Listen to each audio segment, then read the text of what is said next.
Bonjour ou bonsoir, selon l'heure à laquelle vous nous regardez.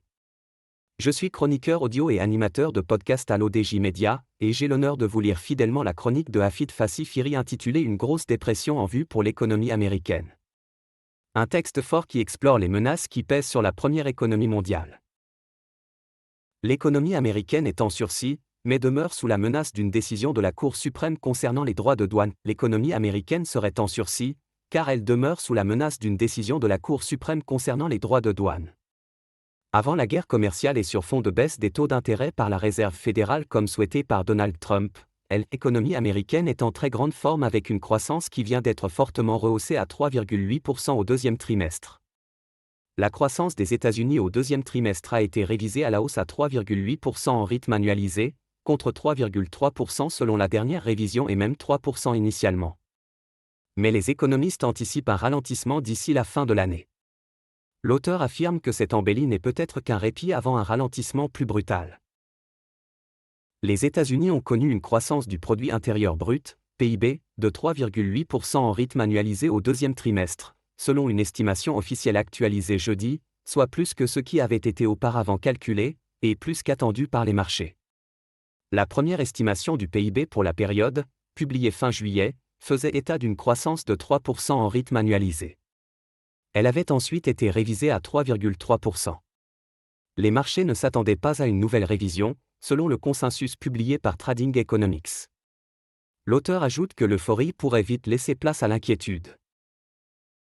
Un ralentissement à la fin de l'année ? Cependant, la croissance pourrait être bien plus molle pour la fin de l'année 2025. Les économistes américains ont revu ce jeudi leurs prévisions de croissance à la baisse pour la fin 2025 en raison de l'affaiblissement du marché du travail et de l'inflation.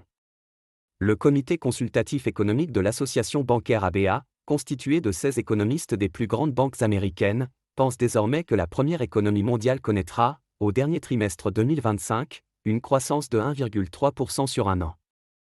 Si la Cour suprême casse les droits de douane de Trump le 5 novembre, les États-Unis pourraient devoir rembourser 80 milliards de dollars, voire beaucoup plus.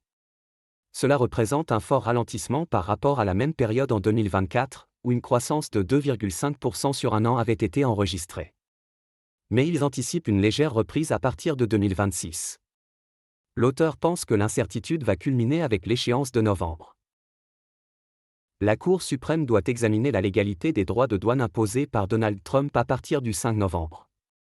Si la décision du président américain est jugée illicite, le Trésor pourrait devoir rembourser les importateurs ayant déjà payé les taxes. La Cour suprême des États-Unis va devoir trancher un litige à 80 milliards de dollars, au moins. Le 5 novembre prochain, un an jour pour jour après la victoire de Donald Trump à l'élection présidentielle, commencera l'examen du recours déposé par le président américain sur la légalité des droits de douane qu'il a imposés à de très nombreux partenaires commerciaux, dont l'Union européenne. L'imprévisible Donald Trump est-il ainsi en train de plomber l'économie américaine ? Ce qui est sûr, c'est qu'avec le choc des droits de douane, l'incertitude s'est emparée des marchés et pourrait faire trembler les cours boursiers si jamais la Cour suprême des États-Unis confirme l'illégalité de ces taxes douanières. Merci de votre attention. J'espère vous avoir transmis fidèlement cette chronique de Hafid Fassi Fihri, en respectant chaque mot. Restez connectés à l'ODJ Media pour nos prochaines chroniques audio et vidéo. À très bientôt pour un nouveau rendez-vous éditorial.